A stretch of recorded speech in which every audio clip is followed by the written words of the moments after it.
Okay, 11th में जो आपने अकाउंट्स पढ़ा था वो था एक सोल प्रोप्राइटर का, ठीक है। 12th में अभी जो पढ़ा आपने पढ़ा पार्टनरशिप। अब यहाँ पे क्या था, यहाँ पे सिर्फ अकेला पर्सन है और यहाँ पे क्या है, मिनिमम 2 और मैक्सिमम 50। अब देखो यहाँ पे जो प्रॉफिट होता था वो अकेले ऑनर ले लेता था, तभी हम प्रॉफिट एंड लॉस अकाउंट से जो प्रॉफिट निकलता था हम उसकी कैपिटल में जाके प्लस करते थे ना, जब trading and profit and loss account बनाते थे। यहाँ पे क्या होता है, प्रॉफिट एंड लॉस निकलने के बाद जब डिफरेंट ऑनर है, यानी कई सारे ऑनर हैं, तो हमें इनको डिस्ट्रीब्यूट करना पड़ता था, इसलिए हम बनाते थे profit and loss appropriation account. अब उसके बाद के सारे स्टेप थे, एडमिशन, रिटायरमेंट, डेथ, जो भी था। अब हम पढ़ने जा रहे हैं कंपनी। सबसे पहले थोड़ा सा थ्योरी समझिए, आपने 11th में बिजनेस में पढ़ा भी होगा। 11th में थोड़ा बिजनेस में उतना डीप में पढ़ाता भी नहीं हूं, इसलिए सोल प्रोप्राइटर रजिस्टर्ड नहीं होता, पार्टनरशिप रजिस्टर्ड नहीं होता, मतलब मस्ट नहीं है कि ये रजिस्टर्ड हो, लेकिन कंपनी हमेशा रजिस्टर्ड हो। कोई भी कंपनी स्टार्ट करने के लिए सबसे पहले रजिस्ट्रेशन प्रोसेस फॉलो करना पड़ेगा, इसलिए इनकी लायबिलिटीज अनलिमिटेड होती है, इसकी लायबिलिटीज अनलिमिटेड होती है, बट इसकी लायबिलिटीज लिमिटेड होती है। फॉर एग्जाम्पल, जैसे मान जाओ यहाँ पे ऑनर ने 10 लाख रुपए लगा के बिजनेस स्टार्ट किया, हो सकता है उसको इतना लॉस हो जाए कि घर की भी प्रॉपर्टी बेचनी पड़े, हो सकता है ना। जैसे बैंक से लोन लिया, लोन नहीं भर पा रहा है तो बैंक वाला घर भी ले सकता है, पर्सनल प्रॉपर्टी भी ले सकता है, ऐसे पार्टनरशिप में भी। लेकिन कंपनी में ये नहीं होता। क्यों ये नहीं होता? क्योंकि कंपनी का जो नाम होता है ना, जैसे मान जाओ एक्स लिमिटेड है, तो ये एक्स लिमिटेड एक अकाउंट्स करने के लिए, अकाउंट के क्वेश्चन करने के लिए, यहाँ सोल प्रोप्राइटर जो बिजनेस स्टार्ट करता था, जैसे मान जाओ एक्स ने कोई अपना बिजनेस स्टार्ट किया जिसका नाम रखा एक्स ब्रदर, यहाँ पे एक्स वाई जेड ने बिजनेस स्टार्ट किया जिसका नाम रखा एक्स ब्रदर, यहाँ पे एक्स। इन तीनों में क्या डिफरेंस हुआ? ये जो एक्स ब्रदर बिजनेस है ना, अकाउंटिंग करने के लिए तो हम इसे मानते हैं कि एक अलग पर्सन है, लेकिन लॉ के हिसाब से ये अलग पर्सन नहीं माना जाता, यानी इसकी लायबिलिटी जो है इस पे डिपेंड करती है। यहां भी यही होता है, यदि किसी फर्म को लॉस हो रहा है तो पार्टनर्स की पर्सनल प्रॉपर्टी भी ली जा सकती है, लेकिन यहाँ पे कंपनी के लिए यहाँ पे ऑनर बहुत सारे होंगे, लेकिन ऑटोमेटिकली ये आर्टिफिशियल पर्सन, बैंक लोन देगा तो वो एक्स लिमिटेड को देगा, न कि इनके ऑनर्स को देगा। आई बात समझ? जैसे रिलायंस कंपनी ने बैंक से लोन लिया, यानी कि बैंक जो है रिलायंस कंपनी के शेयर होल्डर्स के पर्सनल प्रॉपर्टी ले लेगी, कल को यदि लोन नहीं चुकाते तो रिलायंस कंपनी की प्रॉपर्टी जब्त करेगी। आई बात समझ में? तो क्या हुआ, ये एक आर्टिफिशियल पर्सन माना जाता है, बट ये दोनों आर्टिफिशियल पर्सन नहीं माने जाते, इसमें लायबिलिटीज लिमिटेड होती है। जैसे मैंने मान जाओ रिलायंस कंपनी का शेयर खरीदा 100 रुपए का, हो सकता है रिलायंस कंपनी को लॉस होने लगे, मेरा शेयर की वैल्यू 0 हो जाए, लेकिन कभी नेगेटिव नहीं हो सकती, ये नहीं कहेंगे कि लॉस हो गया 50 रुपया और दो। आई बात समझ में? तो यहां लायबिलिटीज क्या हो गई, लिमिटेड हो गई। अब कंपनी कितने टाइप्स की होती है? कंपनी मेन 3 टाइप्स की होती है, 1 person company,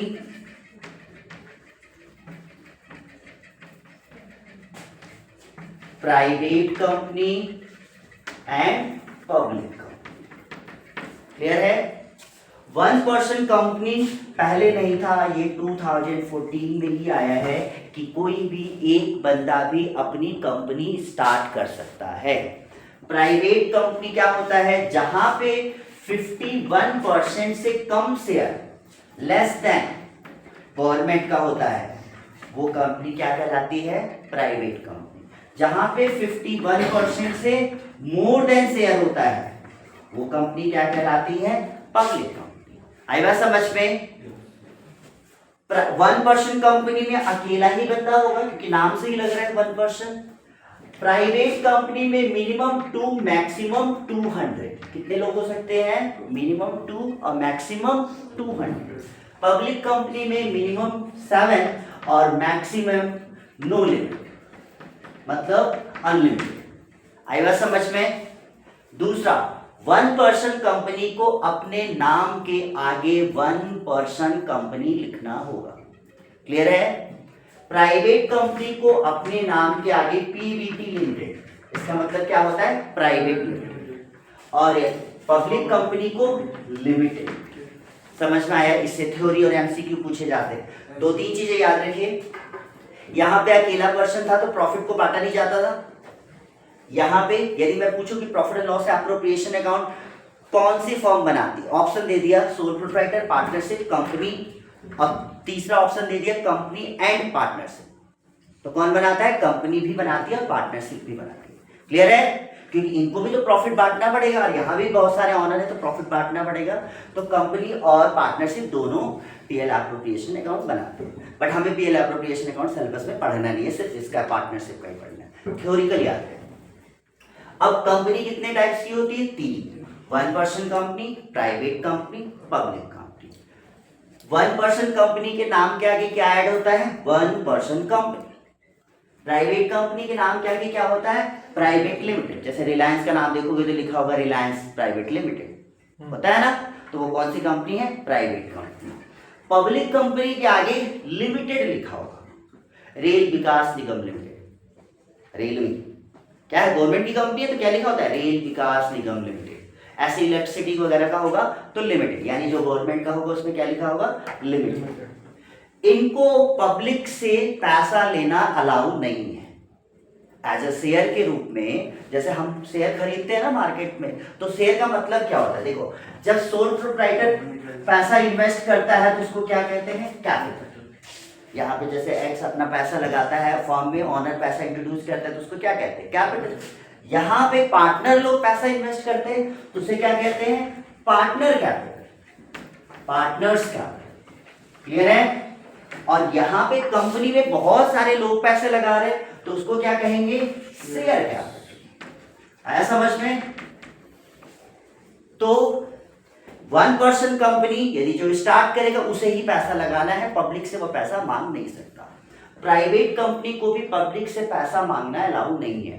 as a capital के रूप में हम वो पब्लिक से पैसा नहीं ले सकते एज ए शेयर के रूप में, लेकिन पब्लिक कंपनी शेयर के रूप में पैसा ले सकती है। बट ऐसा होता है कि प्राइवेट कंपनी को एक प्रमोटर रखना होता है। अब प्रमोटर क्या होता है? जब हम स्टार्ट करते हैं कंपनी तो उस टाइम हमें एक प्रमोटर, जैसे कंपनी के डायरेक्टर होते हैं ना, वैसे एक प्रमोटर रखना पड़ता है। प्रमोटर वो सारे शेयर को ले लेता है, फिर प्रमोटर अपने बिहाफ पे किसी अदर को बेच सकता है। जैसे हम रिलायंस कंपनी का शेयर खरीदते हैं ना, तो रिलायंस कंपनी तो प्राइवेट लिमिटेड है, उसको तो शेयर बेचना अलाउ नहीं है। तो कैसे बेचती है शेयर? वो अपने प्रमोटर को बेचती है, प्रमोटर पब्लिक को बेचता है। जैसे मान लो ये सारा फर्नीचर हमने खरीद लिया और फिर उसके बाद मैंने किसी को बेच दिया, वो तो 1% लिमिटेड में भी तो बेच सकते हैं। एंड 1% में प्रमोटर नहीं होता, वो अकेला होता है। लेकिन पब्लिक कंपनी में पब्लिक कंपनी डायरेक्ट बेच सकती है। अंतर समझ में आया? ये डायरेक्ट पब्लिक से डील नहीं कर रहे, बीच में प्रमोटर है वो डील कर रहा है, लेकिन पब्लिक कंपनी डायरेक्ट पब्लिक से डील करती है। क्लियर है? इससे एमसीक्यू आएगा जरूर से, और कोई बहुत बड़ा थ्योरी लिखने के लिए नहीं आएगा, ऐसे ही कुछ लॉजिक वाले टॉपिक। एनी डाउट किसी को? अब आता है हमारा पहला जो चैप्टर है कंपनी का, हम पढ़ेंगे शेयर इशू। यानी कंपनी जब शेयर इशू करती है, ठीक है, तो पब्लिक उसको कैसे खरीदती है और फिर खरीदने के बाद वो कैपिटल में अपने कैसे इन्वेस्ट करती है। देखो,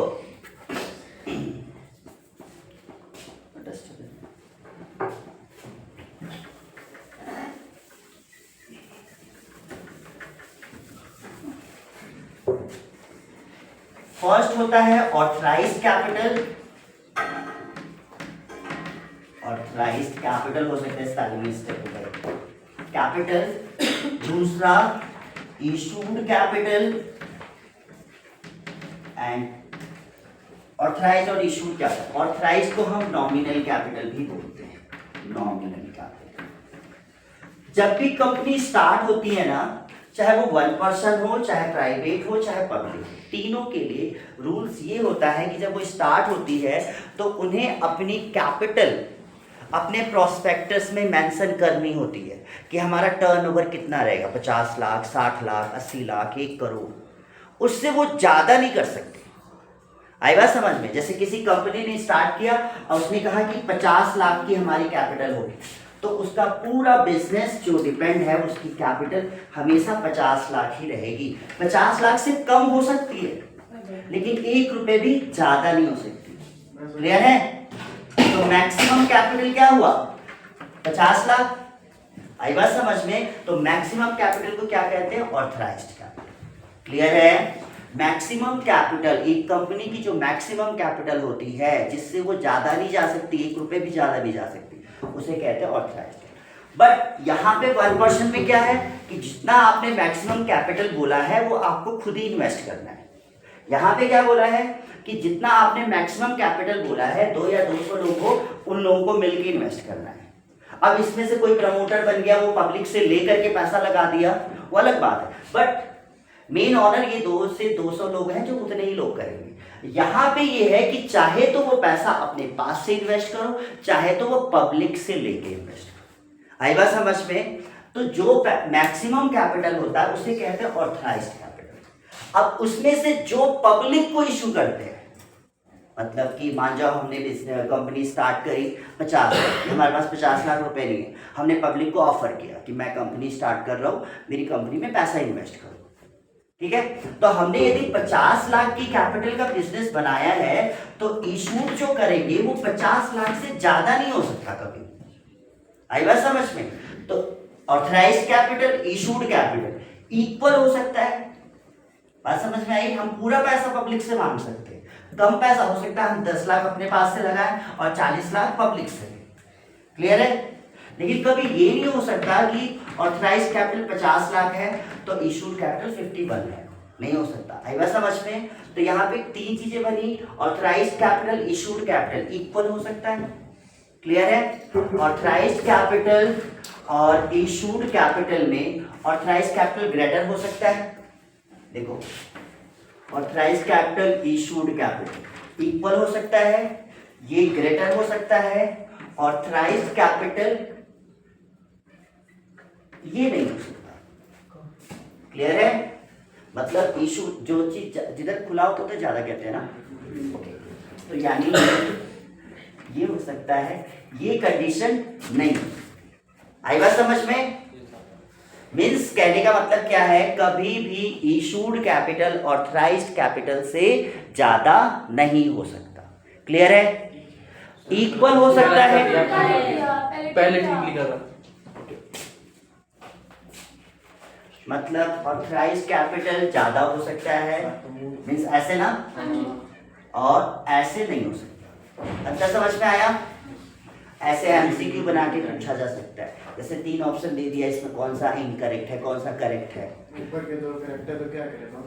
तो जब एमसीक्यू देगा तो ऐसा देगा ना, कोई एक ही होगा, उसका इनकरेक्ट पूछे। समझ में आया? ऑथराइज्ड कैपिटल क्या होता है, इशूड कैपिटल क्या होता है? Any doubt? तीसरा होता है सब्सक्राइब कैपिटल। Subscribe capital. अब देखो सब्सक्राइब कैपिटल क्या होता है। जब कंपनी शेयर इशू करती है, मान लो रिलायंस कंपनी ने आपने 1000 शेयर बेचने के लिए पब्लिक को ऑफर किया कि मैं 1000 शेयर बेचना चाहता हूं और पब्लिक खरीद ले। तो जो खरीदने वाले हैं, जो लोग रेडी हो जाएंगे खरीदने के लिए, यानी जो पे कर देंगे, वो क्या कहलाएंगे? Subscribe capital. हो सकता है खरीदने वाले तो बहुत ज़्यादा आ जाए ना, जैसे किसी जगह वैकेंसी निकलती है 10 जॉब की, लेकिन अप्लाई तो बहुत ज़्यादा लोग कर देते, तो जिसको जॉब मिल जाती है वही वो कहलाएगा ना जिसको जॉब मिले। उसी तरीके से कंपनी ने, देखो पहले क्या था, ऑथराइज्ड कैपिटल, उसमें से कुछ पार्ट इशू किया, जो पार्ट एक्सेप्ट कर ली पब्लिक उसे कहेंगे सब्सक्राइब कैपिटल। क्लियर है? जो पार्ट कंपनी ने एक्सेप्ट कर लिया उसे कहेंगे सब्सक्राइब कैपिटल। अच्छा मान जाओ मेरे पास 10 फ्लैट्स हैं, अब मैं बेचना चाह रहा हूं, मैं एडवर्टीजमेंट दूं, तो हो सकता है 25 लोग खरीदने आ जाए। हो सकता है ना, भाई हमें दे दो, हमें दे दो, हमें दे दो। या हो सकता है कि 10 फ्लैट बेच रहा हूं बट कम ही लोग खरीदने आए, 6 ही लोग खरीदने आए, 5 ही लोग खरीदने आए। या हो सकता है 10 फ्लैट बेच रहा हूं, 10 लोग ही खरीदने आए। क्लियर है? तो मतलब जब यहाँ पे पब्लिक कंपनी जब शेयर इशू करेगी तो पब्लिक जब डिमांड करती है तो ज्यादा लोग भी आ सकते हैं, कम लोग भी आ सकते हैं, इक्वल भी आ सकते हैं। आ सकते हैं। जब ज़्यादा आएंगे तो उसे क्या कहेंगे? Over subscription. क्या बोलेंगे? Over subscription. कम आएंगे तो क्या बोलेंगे? Under subscription. और जब इक्वल आएंगे तो उसे कहेंगे लम्प सम सब्सक्रिप्शन। समझ में आया? Lump sum subscription.